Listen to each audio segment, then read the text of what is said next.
Glamour और चकाचौंध की दुनिया से कोसों दूर भारत के गांवों की तस्वीर कुछ अलग ही है। गांव का नाम आते ही एक खुले वातावरण का आभास हो जाता है। बीच की पगडंडी और दोनों ओर खेत मन को सुकून देते हैं। देश विकास के पथ पर तभी अग्रसर हो सकता है जब शहर के साथ साथ गांव का भी विकास हो। गांव का विकास करने के लिए सरकार पूरा प्रयास कर रही है। सर्वांगीण विकास के लिए सभी योजनाओं का लाभ ग्राम पंचायतों को दिलाया जा रहा है। ग्राम पंचायतों को मॉडल विलेज के रूप में विकसित किया जा रहा है। जनपद वाराणसी के विकासखंड चोलापुर का मंगोलेपुर गांव एक ऐसा ही गांव है जो विकास के पथ पर अग्रसर है। ये ग्राम पंचायत स्वच्छ भारत मिशन के तहत ODF है। ग्राम पंचायत मंगोलेपुर में साफ सफाई पर विशेष ध्यान दिया जाता है। स्वच्छता के प्रति लोग जागरूक हैं। ग्रामीणों की जागरूकता का ही असर था कि वैश्विक महामारी कोविड काल में भी ये गांव कोरोना मुक्त रहा। गांव के लोगों ने स्वच्छता पे, शिक्षा पे, विकास पे इतना अच्छा कार्य किया है कि वो देखने लायक है। और जो कोरोना महामारी था, इस पीरियड में उस गांव में लोगों ने इतनी अपनी स्वच्छता किया कि वो गांव कोरोना से मुक्त रहा। और गांव में दवा का छिड़काव, ब्लीचिंग का छिड़काव, गांव वासियों की जो निगरानी समिति है उससे दवा का वितरण किया गया और करके अपने को गांव कोरोना मुक्त रहा। विकास के दृष्टिगत सर्वप्रथम इस गांव में शिक्षा पर ध्यान दिया गया। गांव में स्थित आदर्श प्राथमिक विद्यालय का मिशन कायाकल्प के तहत कायाकल्प कर दिया गया है। कक्षाओं का स्वरूप बदल दिया गया है। स्कूल प्रांगण को स्वच्छ और सुंदर बनाया गया है। प्राथमिक विद्यालय में पठन पाठन हेतु कक्षाओं के अलावा रसोई घर, पुस्तकालय, आंगनबाड़ी केंद्र, पंचायत भवन एवं बालक बालिका के लिए शौचालय बनाए गए हैं। प्राथमिक विद्यालय मंगोलेपुर चोलापुर वाराणसी में कायाकल्प के अंतर्गत ग्राम प्रधान और ग्राम पंचायत के माध्यम से 24 पैरामीटर में से लगभग सभी कार्य पूर्ण हो चुके हैं।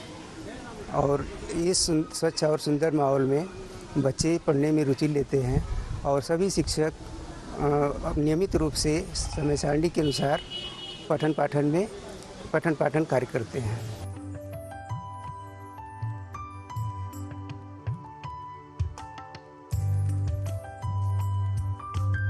स्वच्छ व सुंदर वातावरण में शिक्षा देने के पश्चात योजनाओं के क्रियान्वयन के लिए पंचायत भवन को मिनी सचिवालय के रूप में तैयार किया गया है। इसी सचिवालय में जनप्रतिनिधि के साथ विकास कार्यों पर चर्चा होती है। पंचायत भवन पे हमारे ग्राम प्रधान हम बैठ के जितनी भी ऐसे प्रधानमंत्री का जो हमारे सपना है कि देश हमारा स्वच्छ हो, बेहतर हो, हर जन तक सुविधाओं का लाभ पहुंचे, बैठ के हम कोऑर्डिनेट करके उनके सपनों को साकार करने के लिए एक छोटा सा प्रयास में हम निरंतर अग्रसर हैं। इस मिनी सचिवालय से सटा एक बैठक घर बनाया गया है। समय समय पर यहाँ ग्रामीणों के संग बैठक होती है। बैठक के दौरान यहाँ विभिन्न योजनाओं की जानकारी ग्रामीणों को दी जाती है। ग्रामीण अर्थव्यवस्था को गति देने के उद्देश्य के साथ गांव मंगोलीपुर में सामुदायिक सहकारी समिति व मंडी समिति का निर्माण किया गया है। स्वच्छ भारत अभियान के तहत मंगोलेपुर गांव में शौचालयों का निर्माण करा दिया गया है। इन शौचालयों का प्रयोग गांव के लोग करते हैं, जिससे गांव में बीमारी फैलने का डर अब नहीं रहा। जैसे दोपहर या सुबह हुआ, शाम हुआ, बहन बेटी को बाहर जाने में दिक्कत होता था। अब अपना हाथ जब इच्छा करे तब जाए, कोई टेंशन नहीं रहता। नहीं बाहर जाने में भाई, एक तो देहात का इलाका, देहात है, आदमी इधर उधर दिखाई देते हैं तो दिक्कत होता है बाहर भीतर आने जाने में सबको। अब है तो अब दिक्कत नहीं, अब आराम से अपना चाहे जब आओ चाहे जब जाओ।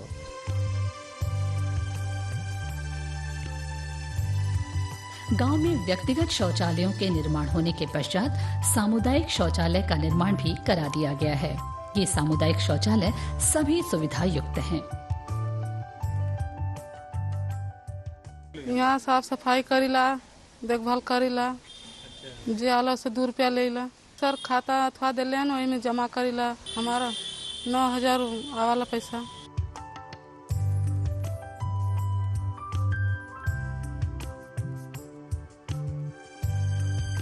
प्रधानमंत्री आवास ग्रामीण के तहत ग्राम पंचायत मंगोलेपुर में लाभार्थियों को आवास आवंटित कर दिया गया है। लाभार्थी आवासों में रह रहे हैं। कुछ आवासों का निर्माण भी चल रहा है। आवास है, सबका हुआ बन रहा है, शौचालय सबको बन गया है।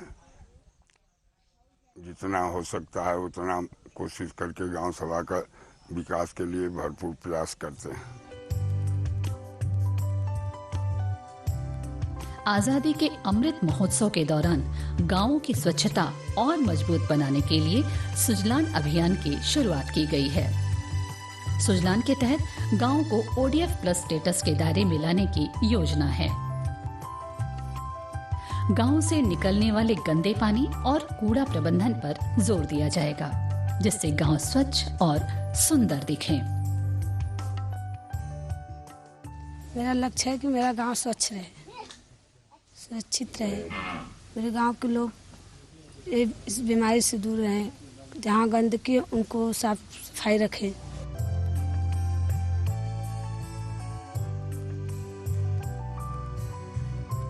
स्वच्छता के दृष्टिगत गांव मंगोलेपुर में नियमित रूप से दवा छिड़काव किया जाता है।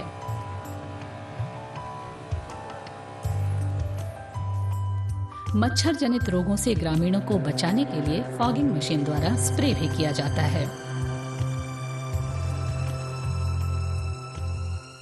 जितने विभाग हैं जो कि ग्राम पंचायतों में काम करते हैं, मिलकर के कोऑर्डिनेट करके हम लोग काम करें, उसका परिणाम ये बड़ा अच्छा यह रहा कि पिछले वर्ष जो कोविड का समय चला, हमारा ग्राम पंचायत कोरोना से मुक्त रहा।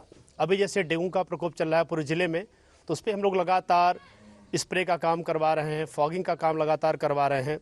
और बड़ी अच्छी बात ये रही कि हमारे यहाँ जो हर घर में, हर परिवार में व्यक्तिगत शौचालय का निर्माण हुआ, लोगों ने कंधे से कंधा मिला करके उसका बाकायदे साफ सफाई के साथ उसका उपयोग किया।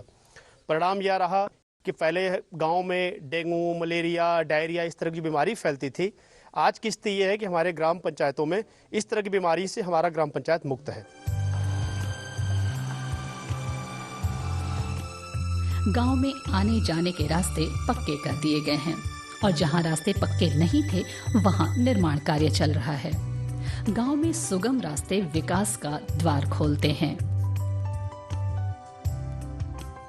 ग्राम पंचायत में समस्त इच्छुक परिवार को 100 दिन का रोजगार उपलब्ध कराता हूं अपने ग्राम पंचायत में।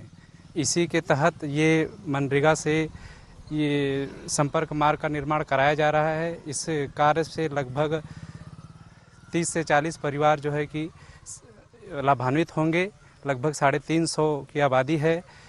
इस पे इंटरलॉकिंग का निर्माण कराया जा रहा है। मैं ग्राम पंचायत में तालाब, संपर्क मार्ग, नाली खुदाई, व्यक्तिगत काम में जो है कि खेत का समतलीकरण, मेड़बंदी का कार्य इत्यादि जो है कि मनरेगा से जो भी कार्य हैं सारे कार्य ग्राम पंचायत में करवाता हूँ।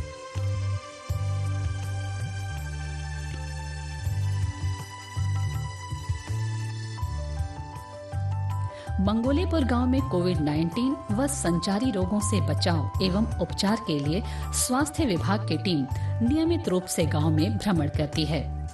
आंगनबाड़ी केंद्र पर भी महिलाओं के स्वास्थ्य संबंधित समस्याओं का निस्तारण किया जाता है। मैं महीने के दूसरे शनिवार को वैक्सीनेशन का काम करती हूँ, जिसमें बच्चे, गर्भवती का टीकाकरण, बीपी जांच, शुगर जांच और अन्य कारोबार संचारी रोग के बारे में बताया जाता है।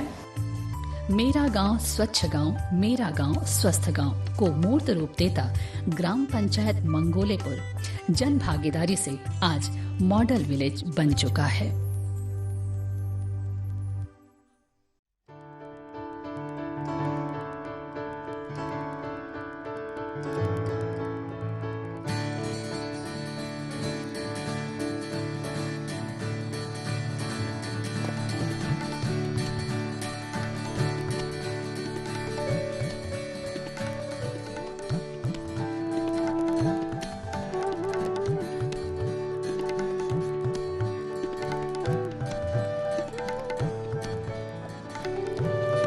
ताताम्बा त्रितयं सपत्नजननी माता महादित्रयं सस्त्रीस्त्रीतनयादितातजननी सुभ्रातरस्सस्त्रियः ताताम्बात्मभगिन्यपत्यधवयुज्जाया पिता सद्गुरुः शिष्याप्ताः पितरो महालयविधौ तीर्थे तथा तर्पणे अतीतकुलकोटीनां सप्तद्वीपनिवासिनाम् आब्रह्मभुवनाल्लोका दिदमस्तु तिलोदकम्। विश्व की पुरातन नगरी काशी को मोक्ष की नगरी कहा गया है। ऐसी मान्यता है कि यहीं से बाबा काशी विश्वनाथ ने सृष्टि की रचना प्रारंभ की थी। कथाओं में वर्णित है कि जो इंसान यहाँ अंतिम सांस लेता है उसे मोक्ष की प्राप्ति होती है। इसीलिए इसको मोक्षदायिनी काशी भी कहा जाता है। काशी में एक ऐसा स्थान भी है जो काशी से भी पुराना और काशी विश्वनाथ मंदिर व गंगा से पहले का है। ये स्थान उस समय से अस्तित्व में है जब काशी को आनंदवन कहा जाता था। वर्तमान में इस स्थान को पिशाच मोचन कुंड के नाम से जाना जाता है। ये कुंड जो पिशाच मोचन कुंड है, इसका नाम है विमल तीर्थ। ये जो है गंगा से पहले का कुंड है और ये मोक्ष प्राप्ति के लिए कुंड बना हुआ था। देवताओं ने, सनातन धर्म में देवताओं ने इस कुंड को बनाया था कि जिसको मोक्ष नहीं मिलता है, पिशाच योनि में जो भटकता है, भूत योनि में जो भटकता है, उसको उसके लिए कि यहाँ पे आके कुछ कर्म करे, पूजा पाठ करे और इस कुंड में नहाए तो उसके नहाने से उसको मोक्ष की प्राप्ति होगी। वाराणसी रेलवे स्टेशन से लगभग 1.5 किलोमीटर दूर स्थित पिशाच मोचन कुंड पर पितृपक्ष के दिनों में भारी भीड़ होती है। ऐसी मान्यता है कि यहाँ त्रिपिंडी श्राद्ध करने से पितरों को प्रेत बाधा और अकाल मृत्यु के बाद होने वाली बाधाओं से मुक्ति मिलती है। गरुड़ पुराण और काशी खंड में भी इस पिशाच मोचन कुंड का वर्णन मिलता है। एक कथा के अनुसार पिशाच नाम का एक ब्राह्मण प्रेत बाधा से पीड़ित था। एक बार वो इधर से गुजर रहा था तो एक मंदिर पर वाल्मीकि जी को पूजा करते देख वो वहीं रुक गया और वाल्मीकि जी से प्रार्थना की कि उसे प्रेत योनि से मुक्ति दिला दें। तो वाल्मीकि जी ने उससे तपस्या करवाई और भोले शंकर प्रसन्न होकर प्रकट हुए। उस समय यहाँ पूजा के लिए जल नहीं था तो भगवान शंकर ने वरुण से जल मांगा और इस सरोवर को भर दिया। ब्राह्मण पिशाच ने इस सरोवर में स्नान किया तो उसे प्रेत बाधा से मुक्ति मिल गई। इसके बाद पिशाच भोलेनाथ से आज्ञा लेकर यहाँ रहने लगा। तब से ये पिशाच मोचन कुंड एक ऐसा स्थान बन गया जहाँ लोग अपने पितरों को प्रेत बाधा और अकाल मृत्यु की बाधाओं से मुक्ति के लिए यहाँ आते हैं। पितृपक्ष के 15 दिनों के दौरान पिशाच मोचन कुंड का महत्व बढ़ जाता है। मान्यता है कि पितृपक्ष के समय स्वर्ग का दरवाजा खोल दिया जाता है। जो लोग गया जाना चाहते हैं वो पहले यहाँ पूजा पाठ और पिंडदान करने के बाद ही गया जाते हैं। भारत में केवल पिशाच मोचन ही ऐसा स्थान है जहाँ त्रिपिंडी श्राद्ध होता है। ऐसा माना जाता है कि त्रिपिंडी श्राद्ध करने से भटकती आत्माओं को मोक्ष मिलता है।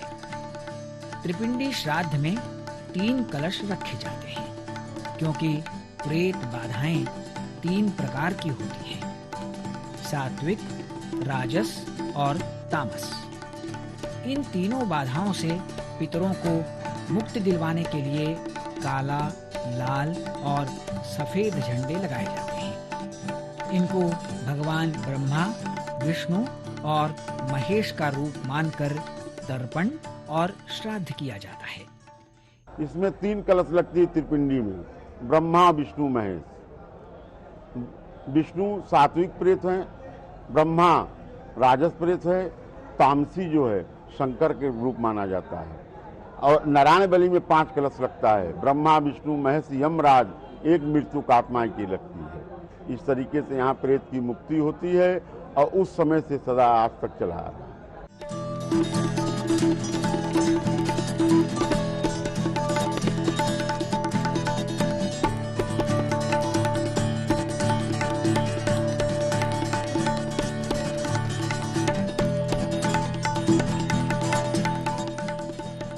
यहाँ कुछ लोग केवल अपने परिवार के साथ बैठकर श्राद्ध करते हैं, तो कुछ लोग समूह में ये कार्य करते हैं। आटे का पिंड बनाकर सविधि मंत्रोच्चार के बीच उसको यथास्थान रखकर पूजन किया जाता है। देश के कोने कोने से लोग यहाँ पिशाच मोचन में आते हैं, जो कि वाराणसी स्टेशन से लगभग 1.5 किलोमीटर दूर पर है। ये जिसके घर में प्रेती बाधा होता है, भूत प्रेत जिसको लगता है, यहाँ पर बैठाने के लिए आते हैं। इसके बाद गया जाते हैं बैठाने के लिए, आत्मा को शांति देने के लिए लोग यहाँ आते हैं। बहुत ऐतिहासिक जगह है।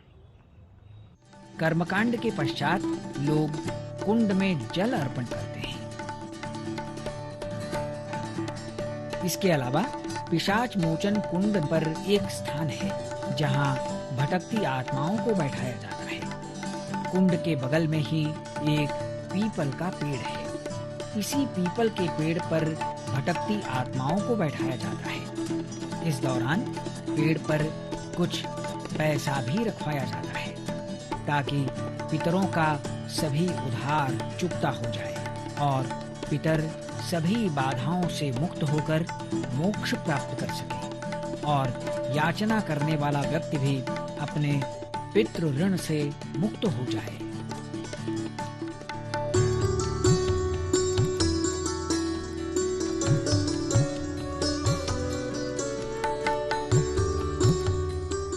मान्यता है कि पितृपक्ष के समय पिशाच मोचन कुंड के किनारे बैठकर कर्मकांडी ब्राह्मण से पूजा करवाने से मृतक को प्रेत योनियों से मुक्ति मिल जाती है। सरकार द्वारा पिशाच मोचन कुंड के विकास के लिए इसकी स्वच्छता का पूरा ध्यान दिया जा रहा है। कुंड के चारों ओर सरकार द्वारा पक्के चबूतरे का निर्माण कराया गया है, जिससे आने वाले यात्रियों को सुविधा हो। अपने पितरों के प्रति कृतज्ञता ज्ञापित करने का पखवाड़ा होता है पितृपक्ष। पितृपक्ष में काशी में पिशाच मोचन के अलावा गंगा नदी के तट पर अवस्थित अन्य घाटों पर भी लोग पितरों का श्राद्ध और तर्पण करते हैं।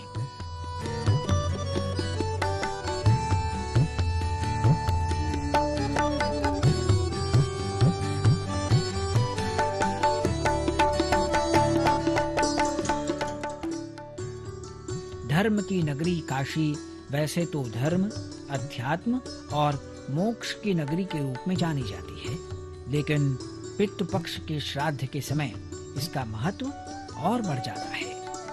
ओम पितृभ्यः स्वधायेभ्यः स्वधा नमः, पितामहेभ्यः स्वधायेभ्यः स्वधा नमः, प्रपीतामहेभ्यः स्वधायेभ्यः स्वधा नमः। ओम ऊर्जं वहन्ति रमृतं घृतं पयः कीलालं परिश्रुतं स्वधास्थो तर्पयोत मे पितॄन्।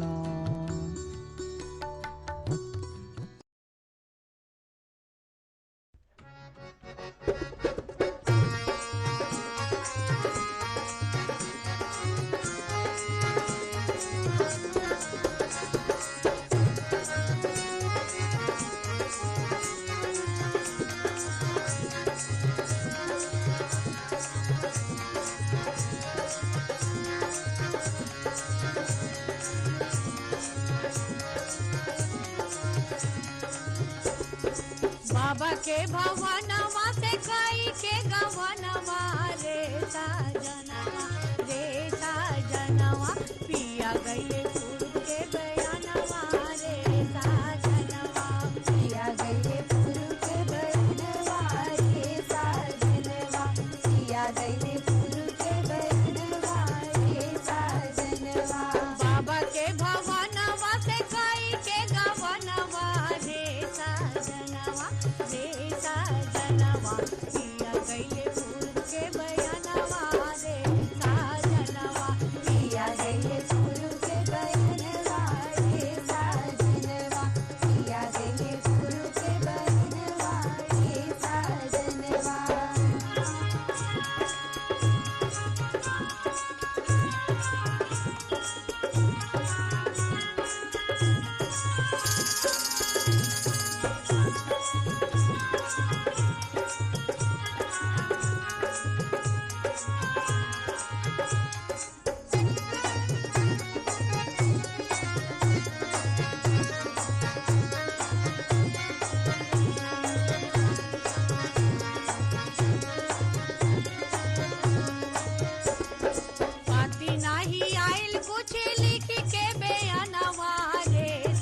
साजनवा रे साजनवा नाही जाने कौने करनवा रे साजनवा नाही जाने कवने करनवा रे साजनवा नाही जाने कवने करनवा रे साजनवा पाती नाही आयल कुछ लिख के बयानवा रे साजनवा नाही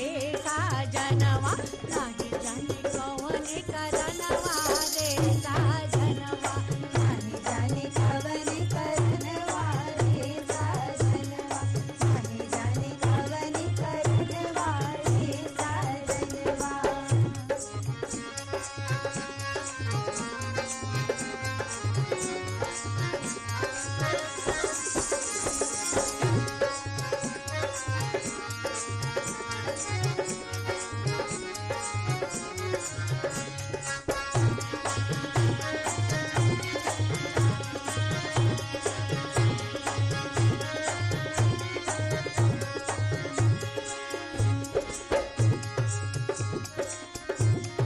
गावत भिखारी ठाकुर झुमरा के गनवा रे साजनवा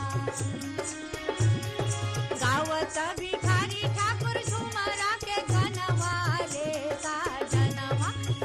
साजनवा एकर हौवे कुतुबपुर मकनवा रे साजनवा एकर हौवे कुतुबपुर मकनवा रे साजनवा एकर हौवे कुतुबपुर मकनवा रे साजनवा गावत भिखारी ठाकुर झुमिरा के गनवा रे साजनवा